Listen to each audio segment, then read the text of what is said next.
भारत के कुछ हिस्से को अपना होने का दावा करने का जो पैंतरा नेपाल की सरकार ने दिखाया था, आपको याद होगा, उसकी हवा नेपाल की सरकार के अपने ही फैसले से निकल गई है। नेपाल की कैबिनेट ने एक मीटिंग की और उस मीटिंग में नेपाल की कैबिनेट ने एक फैसला लिया और वो फैसला नेपाल की अपनी ही हरकत की पोल खोलता है।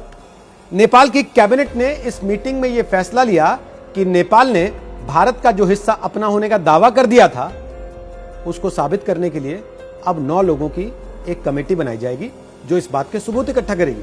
और दिलचस्प यह है कि यह बात नेपाल की सरकार ने खुद स्वीकार की है। नेपाल सरकार के प्रवक्ता युवराज खतिवड़ा ने कैबिनेट की मीटिंग के बाद बाकायदे एक प्रेस ब्रीफिंग की। उस प्रेस ब्रीफिंग में उन्होंने अपने देश के पत्रकारों को यह जानकारी दी कि नेपाल की सरकार ने 9 लोगों की एक कमेटी बना दी है जो ये जांच करेगी कि भारत के जिन हिस्सों पर नेपाल ने दावा ठोक दिया है उसके सबूत भी नेपाल के पास हैं या नहीं है, और उन सबूतों को जुटाने का काम ये 9 लोगों की टीम करेगी। और नेपाल की जो आधिकारिक थिंक टैंक संस्था है उसका नाम है नीति अनुसंधान प्रतिष्ठान, उसके अध्यक्ष हैं डॉक्टर विष्णुराज उप्रेती। उनको इस कमेटी का कन्वीनर यानी कि संयोजक बनाया गया है और उनके साथ जो बाकी 8 लोग होंगे उसमें सीमा विशेषज्ञ हैं, उसमें भूगोल के जानकार हैं, उसमें अंतर्राष्ट्रीय कानून के जानकार हैं और पुरातत्वविद आदि लोग हैं जिनको रखा गया है। और इस सारी परिस्थिति में नेपाल के जो अपने कूटनीतिक जानकार हैं वो बेचारे हैरान हैं। वो सोच रहे हैं कि भला ऐसे कोई सरकार कैसे कर सकती है कि पहले आपने नक्शा सार्वजनिक कर दिया, उसके बाद आप देश की संसद में प्रस्ताव लेकर आए और फिर आप एक कमेटी बना रहे हैं कि चलिए इसके लिए सबूत तो जुटा लिए जाएं, जो दावा हम ठोक आए हैं उसको साबित कैसे करेंगे।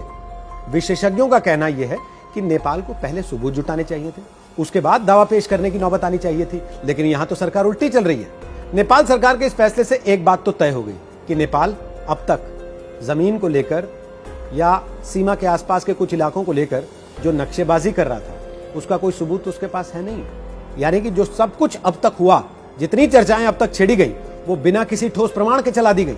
नेपाल की ओली सरकार अपनी इस हरकत के बाद कई सारे सवालों में घिर गई है। सबसे पहला और सीधा सवाल नेपाल के अपने लोग उठा रहे हैं कि जब आपके पास कोई दस्तावेज, कोई ठोस सबूत, कोई प्रमाण था नहीं तो आपने ये नक्शेबाजी शुरू क्यों की।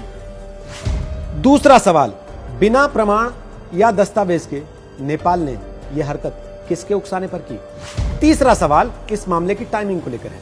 क्या नेपाल ने जानबूझकर इस समय यह मामला किसी और को खुश करने और भारत को परेशान करने के लिए उठाया।